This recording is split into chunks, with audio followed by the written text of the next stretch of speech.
him and reach out to him. He got a deal with McDonald's after creating this type of content.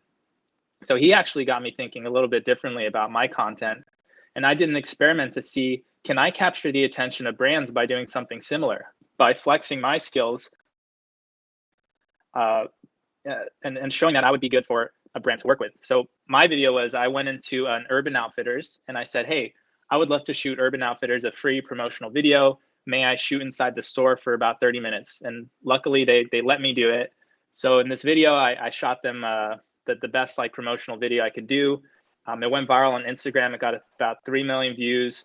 Someone at Urban Outfitters reached out to me and said, hey, we love the video. We would love to work with you. So now we're in talks of like doing an actual brand sponsorship together.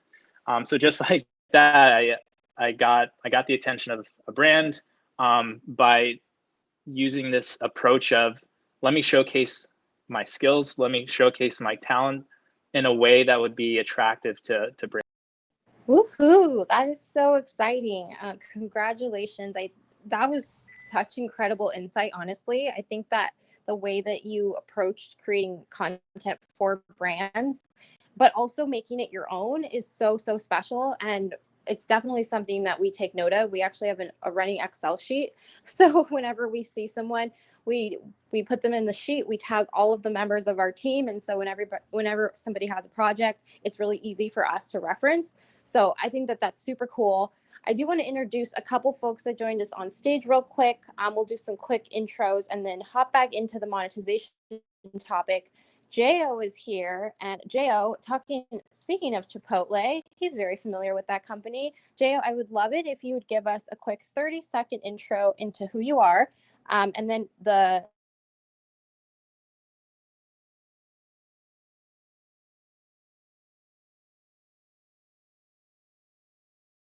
if you'd introduce yourself, and we'll hop right back to the. Sweet. Hey, I'm Jo. I am a singer-songwriter and comedian. I kind of took off for comedy on TikTok. And as I was rising, I did a song called Guacamole, and Chipotle did a campaign for that last year. This year, I actually have a remix that I'm planning to release soon. So hopefully we can do something in that aspect again. And what am I streaming? I'm on season 3 of Good Girls on Netflix. So. Love that show. Love it so much. Thanks for joining us, Jo. We're going to dive into your story in a minute. Will, welcome. Famous Will. If you don't know, Will is famous for many reasons. He's only 19 years old, but has had quite the incredible career. Will, do you think you can summarize your amazing history in 30 seconds and also tell us what you're streaming? Yes, Kiara. I am 20 now. I know. Oh, well, crazy. Sorry. But pretty much content creator nowadays, music producer.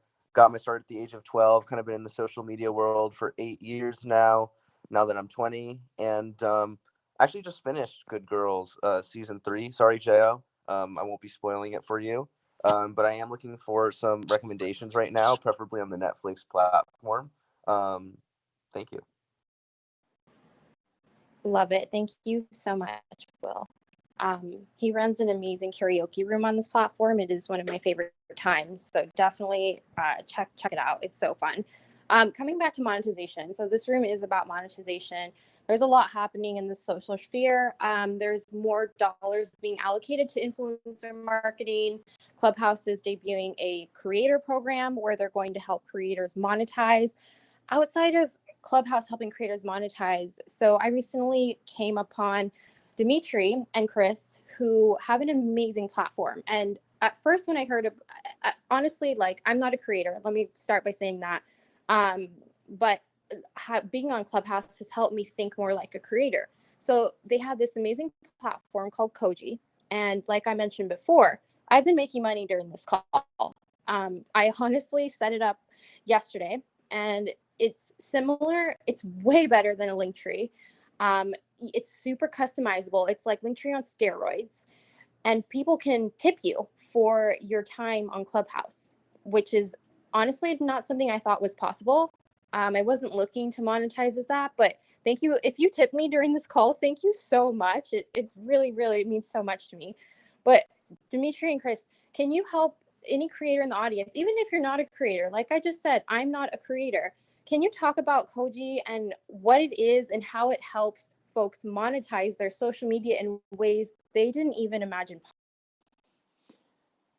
Hey, first of all, so I'm obviously I'm the CEO of Koji, so I'm thrilled that you're using it and finding how it works, and I can hear sort of the excitement in your voice, so that's awesome. But before we even start talking about Koji, Alex, um, so I was excited to like meet you here in this room and hear your story. And I've been in a bunch of Clubhouse rooms. You know, Clubhouse is an amazing platform. We all know this, and so I've been in lots of conversations about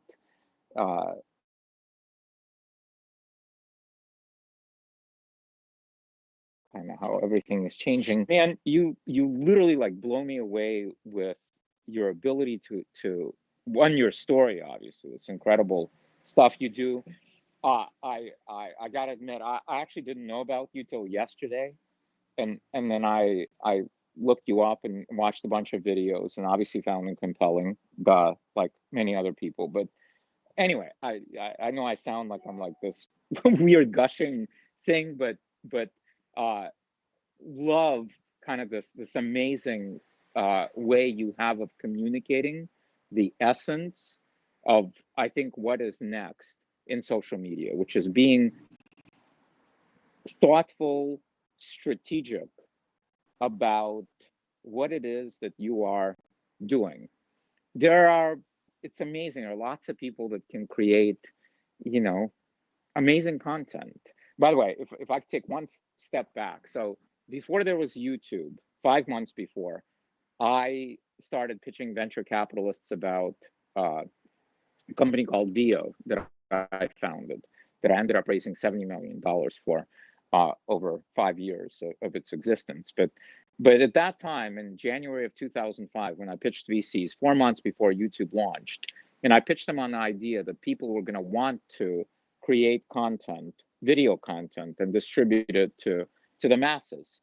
They doubted that. They're like, I don't get it. Like, who would want to do this? Who would want to record videos and then post them to the internet and let other people watch them? Today, that sounds crazy, right? Because like, who wants to do it? Everybody wants to do it. But back then, that was a valid question. Or then they're like, even if you could get people to do it, like, who would ever watch this like amateur creative content, right? Like, it takes money and time and amazing talent. There's a reason it costs $100 million to produce a motion picture or whatever, $10 million produce a TV show. And then they said, even if we give you that, like, there's no money. Who could ever make any money by producing amateur content?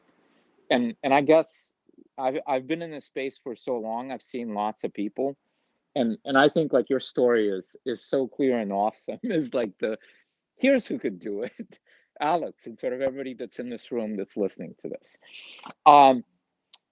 Sorry about digression here, but I was just super excited to hear that. Koji.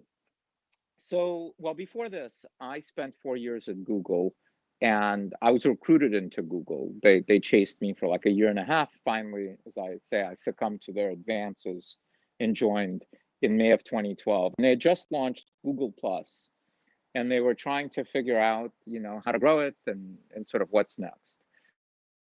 And so I spent my 4.25 years to the day overwhelmingly working on the social graph and content discovery algorithms of Google Plus and sort of a bunch of other services that were being sunsetted.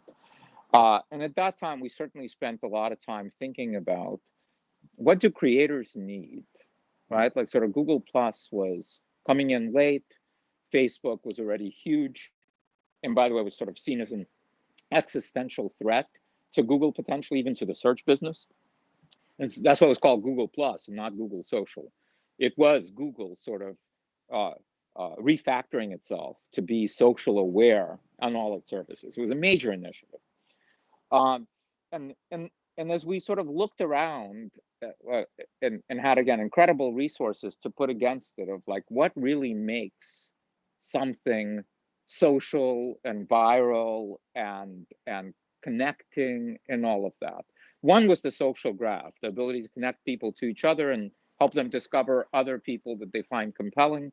And of course, the second was giving them sort of the tools to be able to communicate that.